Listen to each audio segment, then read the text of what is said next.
In the city of Benin, where the heat sits on your shoulders like a stubborn child, there was a junction people avoided after dark. Not because of potholes, not because of armed robbers. Benin people are not that dramatic. They avoided it because of what elders whispered with dry mouths and serious eyes. They called it Eki Junction, the crossroads near the old silk cotton tree that refused to die, even when everything around it changed. New roads, new street lights, new billboards, new pastors with shiny suits. Still, that tree stood there like a grandfather that had seen too much. And where that tree stood, strange things happened. Hello my VIPs and welcome once again to Tales by Larinzy. This is a home of powerful stories, stories that teach, warn, thrill and guide us in the journey of life. If you're new here, please don't forget to like, share and subscribe. Your support means the world to me and helps these stories reach even more people. There lived a man named Osahon. Osahon was the kind of man whose life looked normal from outside. He had a wife, Ifi, who sold ankara and perfumes online. He had a son, Agho, a bright boy whose eyes were always reading things that were not on paper. He had a mother, Mama Osahon, whose back was bent but whose mouth was still straight. Osahon also had a job. Not a big job, not a small one. The kind that makes you wake early and return late, and still you are borrowing data from your cousin at month end. He worked as a sales and logistics officer for a building materials company. He moved cement, iron rods, tiles, and complaints. His boss used the word family often, but paid like he hated relatives. Osahon managed. For years he managed, until he stopped managing. It began with something simple. School fees. Agho's school sent a message on WhatsApp. Good evening, dear parents. Kindly note that second-term fees are due by Friday. Friday. Osahon looked at that word the way a goat looks at a rope. Eve tried to smile. We'll find a way, she said, tapping her phone like money might fall out of it. Osahon nodded, but inside him, something was cracking quietly. That same week, the landlord reminded them that their rent would be due soon. Then his mother called. My son, Mama Osahon said, your uncle's farm boys have run away again. I need help to hire 2 people for harvest. If palm fruit stays too long, it will spoil. Osahon promised, because that is what sons do, even when their pockets are empty. Then his boss called him into the office. Osahon, the boss said, pressing his lips together as if he was chewing pepper. That client's delivery you handled last week. The tiles came with scratches. Osahon blinked. Sir, I checked the goods before we loaded. You checked nothing, the boss cut in. We are deducting from your salary. Just like that. Salary that was already gasping. Osahon left the office that day with a headache that was not pain. It was a heavy thought. When he got home, there was no light. The generator refused to start. Eve sat on the floor, fanning Agho, who was doing homework by torchlight.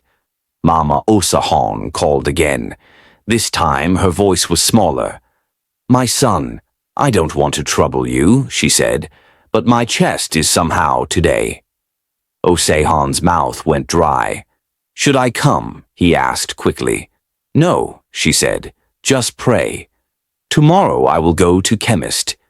Osahon ended the call and stared at the wall. There are moments a person reaches where even tears feel too expensive to spend. That night, Osahon could not sleep. His eyes stayed open like 2 guard dogs that refused to rest. At around 1:12 a.m., his phone buzzed again. A notification. It was from a group he had forgotten existed. Hustlers Connect Nigeria. Somebody had posted something that looked like a joke. If you're tired of suffering, try Eki Junction. Fortune still answers there, but go with courage and go alone. People reacted with laughing emojis, fire emojis, and the kind of sarcasm Nigerians use to hide fear. One person replied, "Nah, they're dem they do money ritual." Another replied, "Even ritual sef get inflation." Osahon laughed once, but the laugh died halfway. He remembered something. Years ago, when he was still in secondary school, his friend Ego had dared him. "Let's go to Ekki Junction at midnight," Ego said. Osahon refused. He was not that kind of brave. Ego went alone. He came back the next day silent and pale, like he had seen a ghost and the ghost had swallowed his voice. 2 months later, Ego's father suddenly became rich. They moved to a new house. Ego started wearing new clothes and stopped eating from other people's plates. But Ego also changed. He started flinching when people touched him. He started talking in his sleep. He started locking himself in the bathroom for long minutes, whispering. One day, Osahon asked him what happened at Ekki Junction. Ego looked at him like a man looking at a road accident he could not unsee. "Forget it," he said. "Some doors are not for human hand." Osahon had tried to forget, but now with school fees, rent, and his mother's chest pain sitting on his head like a basket of stones, that forgotten door was knocking in his mind. In the quiet of that night, Osahon stood up. He wore slippers. He did not wake Ifi. He did not look at Agho. He only picked his phone, his wallet with 2 old ATM cards, and a small torchlight. Then he stepped outside. Benin at night is a different place. In the day it is loud with horns and bargaining and generators. But at night the city becomes soft, like it is holding its breath. Osahon walked past closed shops. A cat watched him from a gutter like a small security guard. A danfo passed in the distance, empty, its engine sounding tired. As he approached Ekki Junction, the streetlights became fewer, and the air became colder in a way that did not feel natural. It was not the cold of rain. It was the cold of something watching. The silk cotton tree stood ahead, dark and wide. Even the wind seemed to avoid shaking its branches. At the center of the crossroads there was an old woman, not sitting on a chair, not standing like normal people stand. She stood still, almost like a statue, as if the road grew her there. She wore a wrapper that looked like it had been washed in midnight.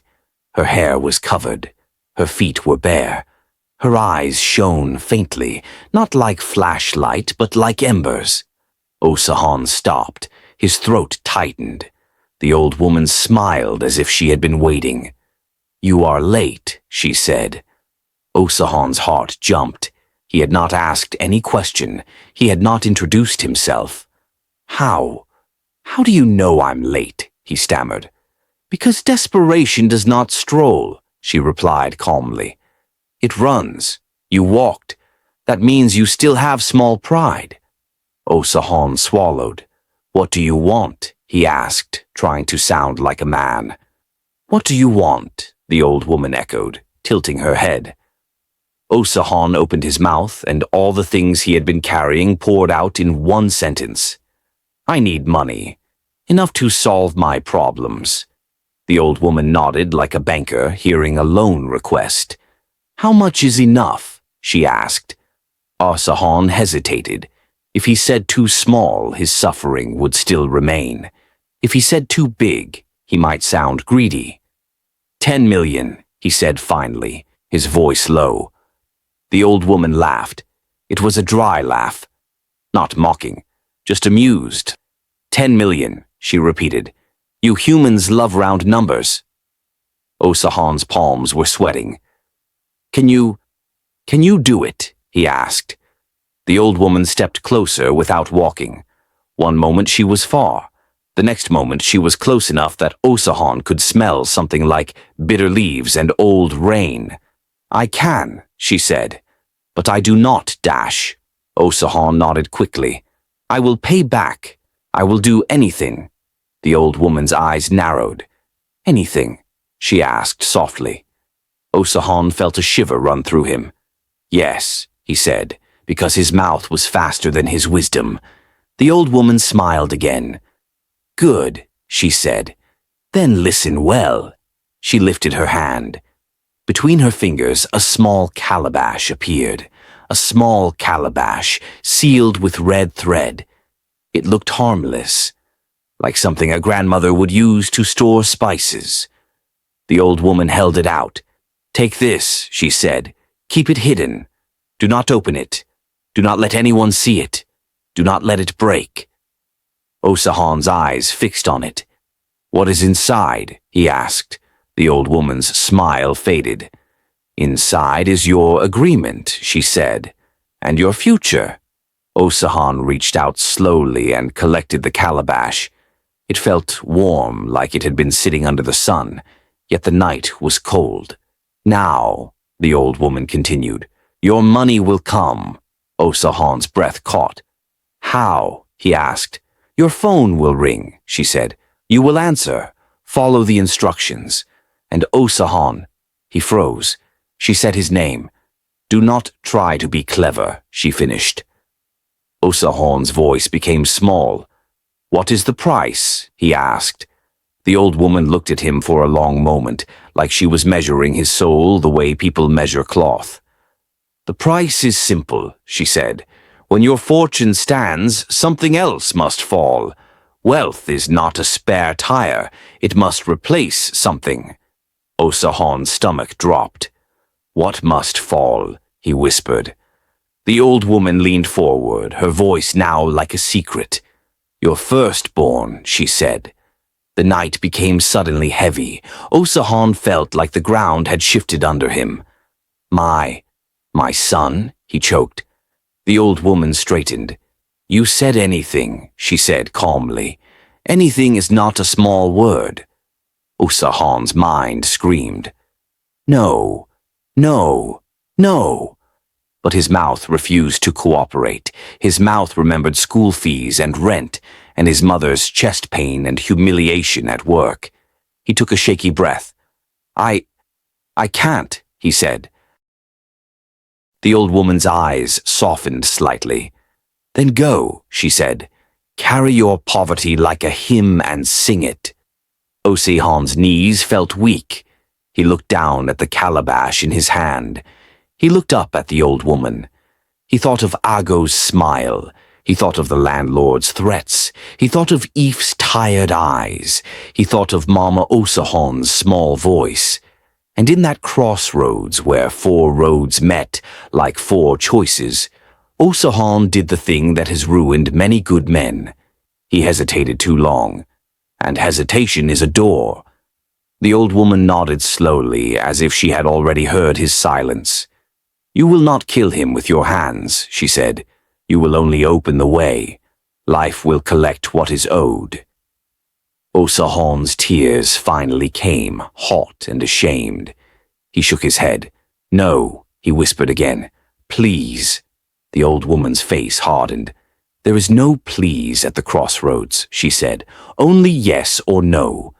Osahon's throat tightened. He held the calabash like it was now a stone. He closed his eyes, and he said the word that tasted like poison. Yes. The wind moved. The tree rustled once, and the old woman's smile returned wide and satisfied. Good, she said. Go home. Osahon opened his eyes. But the old woman was gone, not walking away. Gone like she had never been there. Only the crossroads remained, the tree, the night, and the calabash in his hand, warm as a fever. Osahon returned home before dawn. He washed his face like he could wash off what he had done. He hid the calabash inside an old carton in their storeroom, under clothes nobody wore again. Then he sat on the bed and watched Ife sleep, her chest rising and falling. He watched Ago's small body curled under a thin cloth. His heart was beating too loud. At exactly 6 a.m., his phone rang.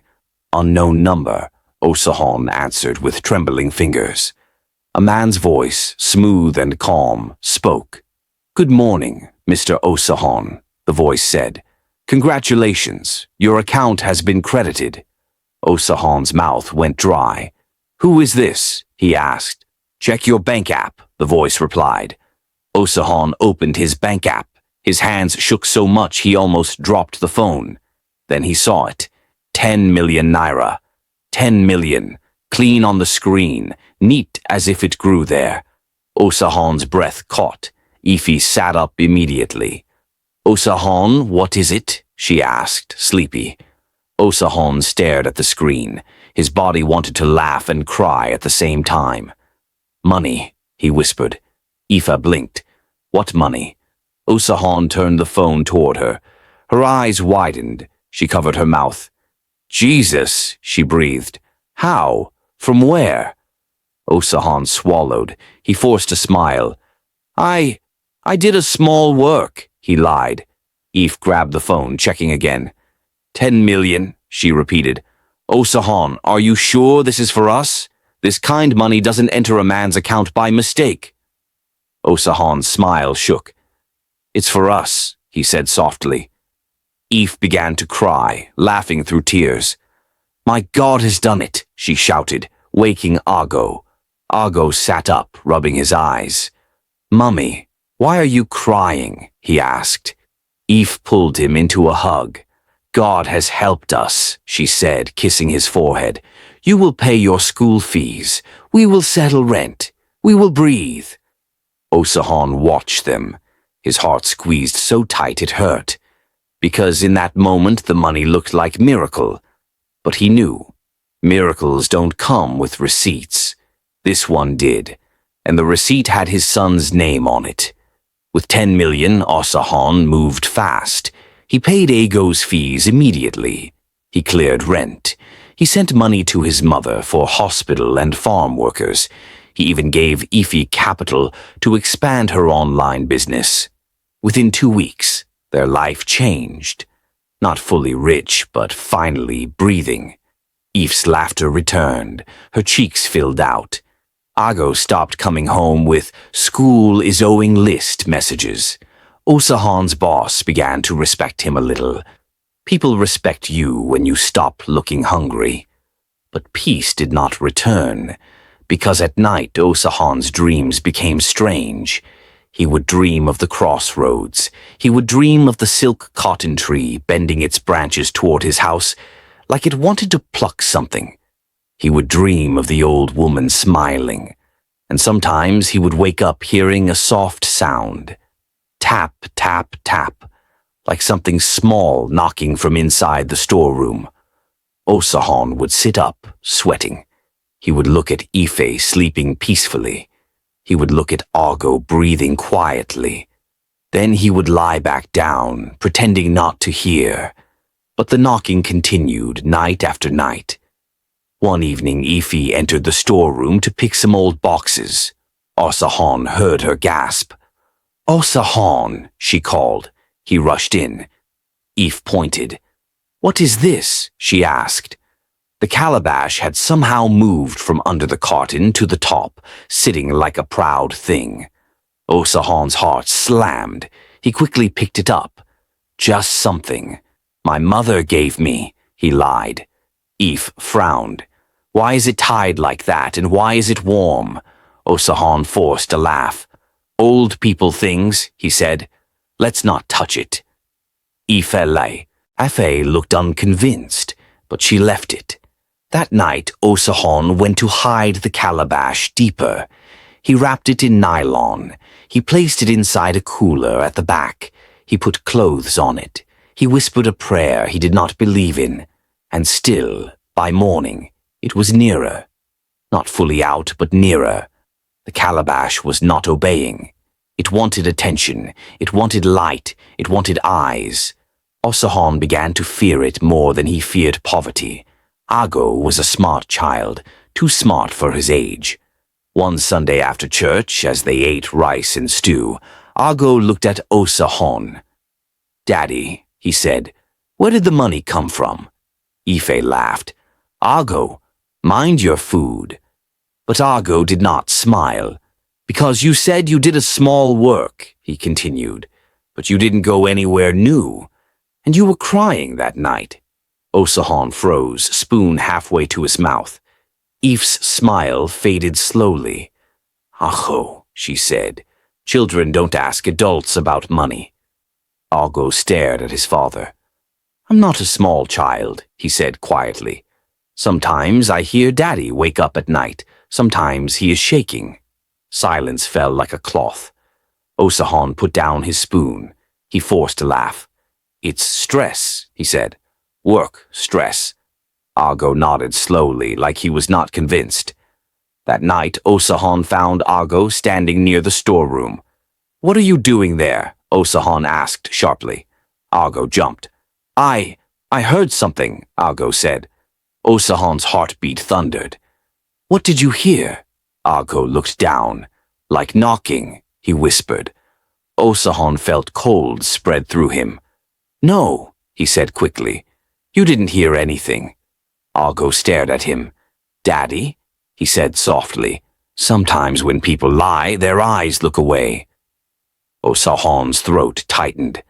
Go and sleep, he snapped, too harsh. Ago flinched, then walked away. Osahon stood there, breathing hard. He leaned against the wall and whispered to himself, just let it end. Let it end. But end does not come because you asked politely. End comes when the debt collector arrives. One Wednesday afternoon, Ife's business was doing well.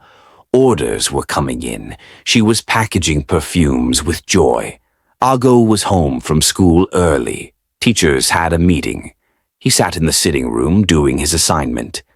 Osahon was at work when Ife heard a knock on the door. She opened. A courier rider stood there with a package. Madam Ife Osahon, he asked. Yes, Ife replied, surprised. Sign here. Ife frowned. What is it? Package, he said simply. Ife signed and took it. It was small, wrapped in brown paper. No sender name. Inside was a phone. A small phone, old-fashioned, like something from years ago. Along with it was a note. Give it to your husband. Do not turn it on. Ife's stomach tightened. Why would someone send a phone with that kind of note? She tried calling Osahon, but he didn't pick. He was likely in a meeting. She kept the phone on the table. Ago looked up. Mummy, what is that? He asked. Nothing, Ife said quickly. Just something for Daddy. Ago stared at it. His eyes narrowed, curious. Children and curiosity are cousins. When Ife went to the kitchen to check food, Ago moved closer. The phone sat there, quiet. He picked it up. It felt heavy, like it carried secrets. He looked at the power button, and he pressed it. The screen lit up. One number appeared, and then the phone began to ring. Not ringtone. A deep ringing that felt like it was inside the room, not inside the device. Ife rushed back. Ago, she shouted. Why did you touch it? Ago's eyes were wide. It rang by itself, he whispered. Ife snatched it, panicking. The phone stopped ringing immediately, like it was satisfied. Ife's hands shook. She grabbed her own phone and called Osahon again. This time he picked. Osahon, she said fast. Someone sent a phone to the house. Ago turned it on. It rang. There was a pause. Then Osahon's voice changed. Don't touch it again, he said, voice tight. Unplug everything. Lock the storeroom. I'm coming home. Ife's heart dropped. Osahon, what is going on? Osahon swallowed, and when he spoke again, his voice was smaller. Ife, he said, just do as I said. Osahon arrived home, sweaty, breathing hard. He entered and saw the old phone on the table. He didn't touch it. He just stared at it, like a snake. Ife stood beside him, eyes wet. Tell me the truth, she said. Now. Ago sat quietly on the couch, watching his father. Osahon's body shook. He looked at his son. He looked at his wife. He looked at the phone. Then he did something he should have done at the Crossroads. He told the truth. Not everything, but enough to break the room. "I went to Eki Junction," he whispered. Eve's face went blank. "What?" she breathed. "I was desperate," Osahon said, tears spilling. I asked for help." Eve took a step back as if he had slapped her. "You did what?" she shouted, voice rising. "You went there. You went to that place." Osahon nodded, sobbing. Ago's eyes widened. "Daddy," he whispered, "what did you do?" Osahon looked at his son and could not answer. "Because how do you tell your child that you used his name as payment?" The old phone rang again. This time it rang without anyone pressing it. Osahon flinched. Aoife screamed. Ago stood up, shaking. The ringing continued, steady, deep, unstoppable. Osahon grabbed the phone finally, hands trembling, and answered. He put it to his ear. A woman's voice spoke, soft, familiar. "The debt is due," she said. Osahon's blood turned to ice. "Please," he begged, voice breaking. "Please, I'll pay back. Take the money. Take my life. Leave my son." The voice chuckled. "A deal is a deal," it replied. "Meet me at the Crossroads tonight. Bring the calabash." Osahon's knees buckled. Eve stared at him, her eyes wild. "What calabash?" she demanded. Osahon whispered, "It's in the storeroom." Eve's lips trembled. She covered her mouth. Ago stepped back, terrified. The phone line went dead. The house became too silent, and Osahon realized something that hit him like a slap. The spirit wasn't coming to bargain. It was coming to collect. Osahon did not go to church for help. He went to the one person who had always known the shape of human foolishness. His mother. He drove to the village that evening like a man chasing his own shadow. When Mama Osahon saw him, she knew something was wrong. "Mama," Osahon broke down, falling to his knees like a child. "I have done a terrible thing." Mama Osahon listened quietly as he confessed. She did not interrupt. She did not shout. She did not collapse. When he finished, she took a long breath and said one sentence. "Poverty is painful, but wickedness is heavier." Osahon sobbed harder. "Mama, help me," he begged. "My son will die." Mama Osahon stood slowly and walked into her room. She returned holding a small pouch and a piece of white chalk. She sat down. "My son," she said, "spirits love agreement because agreement gives them permission. But spirits also fear one thing." Osahon lifted his head. "What?" Mama Osahon tapped her chest. "Truth," she said. "Truth spoken without hiding." Osahon blinked, confused. Mama Osahon continued. "Tonight you will go to that junction," she said. "But you will not go as a beggar. You will go as a father who has admitted his sin." Osahon shook his head wildly. "Mama, she will take him." Mama Osahon's eyes hardened. "If you go there shaking, you have already surrendered," she said. "Listen." She opened the pouch. Inside were bitter herbs and a small piece of iron.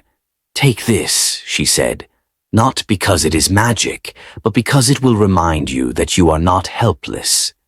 Then she held the chalk. "You will draw a circle around your feet when you meet her," she said.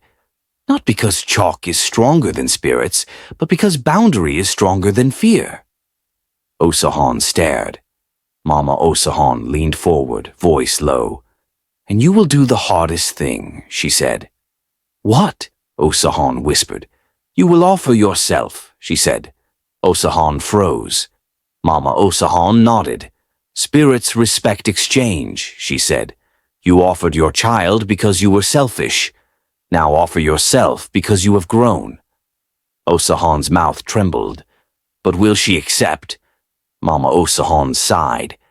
"Spirits are greedy," she said. but they also love drama. Give her a better story than the one she planned." Osahon swallowed hard. He took the pouch and the chalk. He hugged his mother like a man hugging the last tree in a storm. Then he drove back home. Again, night came. Eve wanted to follow him. Osahon refused. "This one is my mess," he said softly. "I will not drag you into it." Ago clung to Osahon's shirt, crying quietly. "Daddy, please don't go," he begged. Osahon knelt and held his son's face. "My son," he said, voice thick, "sometimes grown men do stupid things, but a good man must correct his stupidity." Ago's tears fell. Osahon stood, held the calabash wrapped in cloth, took the chalk and pouch, and left. Ekki Junction waited. The silk cotton tree stood like a judge. The air was colder than the first time. The old woman stood at the center, smiling, as if she had not moved since the last visit. "You came," she said.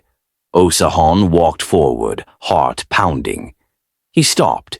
He took the chalk and drew a circle around his feet, hands shaking. The old woman's eyes flicked to it. She smiled wider. "You brought children's drawing," she teased.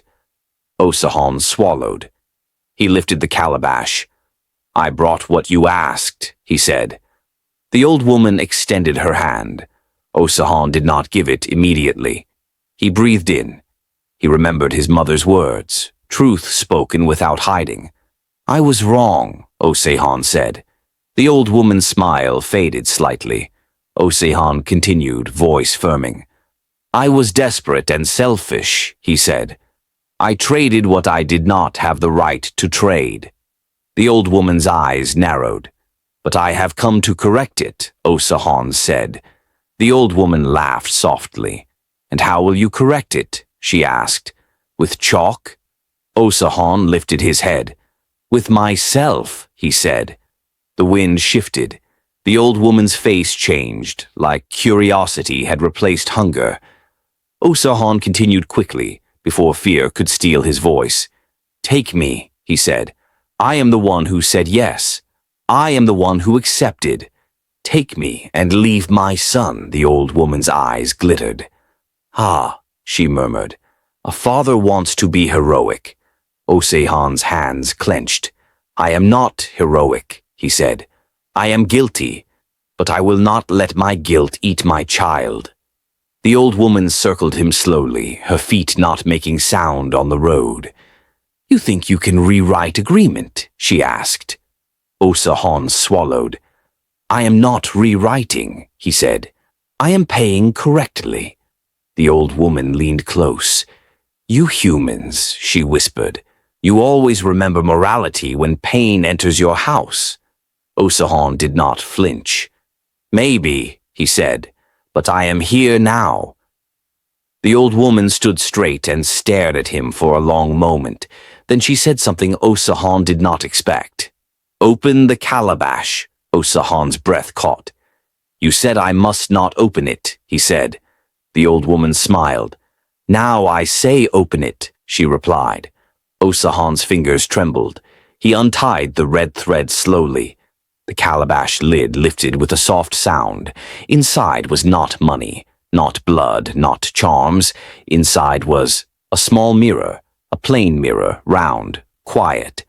Osahon stared, confused. The old woman's voice came soft, almost gentle. "Look," she said. Osahon looked into the mirror. At first he saw his face. Then he saw himself at the crossroads that first night. He saw his own lips saying, yes. He saw his own eyes avoiding the truth.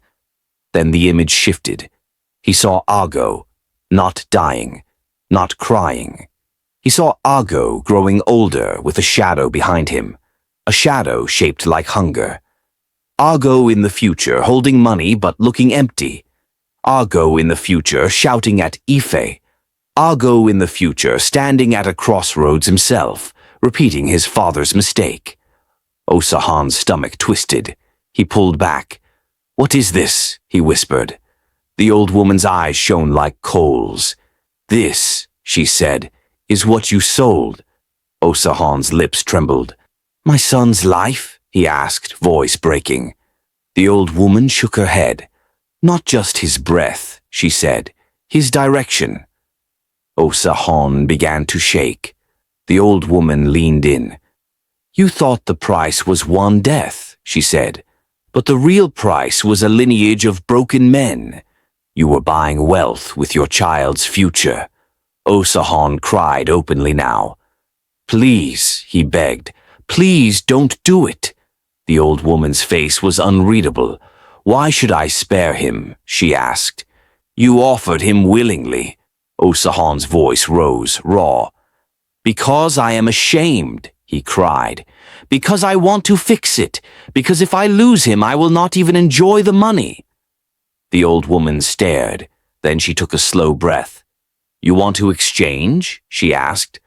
Osahon nodded fiercely. Yes. The old woman pointed at the circle of chalk around his feet. Step out, she said. Osahon hesitated. Something in him warned him.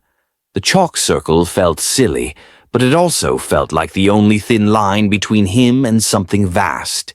He stayed inside it. I will not step out, he said, voice firm despite fear. I will not surrender blindly again.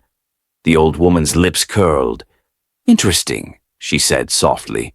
A man learning. She walked back and stood under the silk cotton tree. Listen, Osahon, she said. I am not the only spirit at Crossroads. Crossroads hold many things, choices, consequences, and sometimes, she paused, mercy.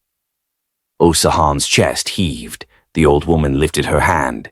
The agreement stands, she said, but the collector can be redirected. Osahon frowned. What do you mean? He whispered. The old woman's eyes locked onto his. You will return the money, she said. Every naira. Osahon's heart sank. But, he began. Every naira, she repeated. Not because I need it, but because you must learn that stolen peace must be dropped. Osahon swallowed hard. And then? He asked. The old woman's voice lowered. Then you will do the opposite of what you did, she said. You will tell the truth to the people you lied to.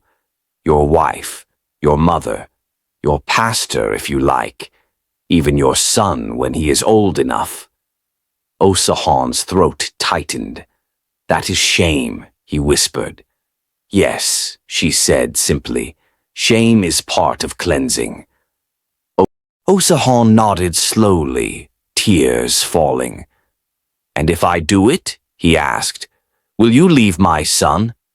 The old woman looked at him for a long time.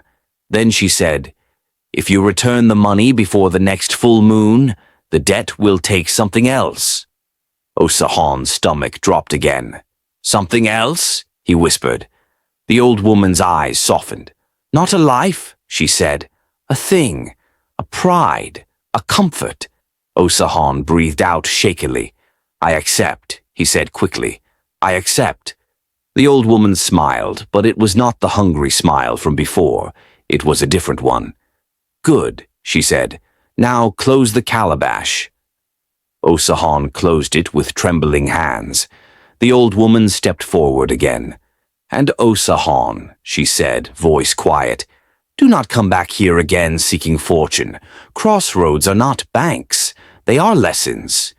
Osahon nodded hard. Yes, he whispered. The old woman lifted her hand and snapped her fingers. The chalk circle around Osahon's feet blew away like dust. Osahon stumbled back, suddenly cold and weak. When he looked up again, the old woman was gone. Only the tree remained.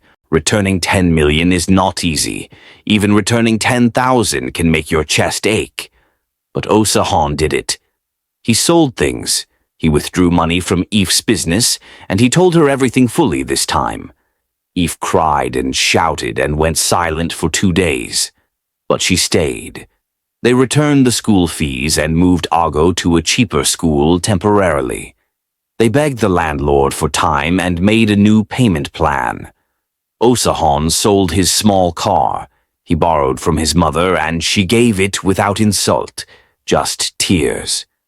The account reduced slowly, painfully like peeling skin. Osahon made the final transfer. His bank balance returned to what it used to be, small, humble, but clean. That night there was no knocking. There was no strange ringing.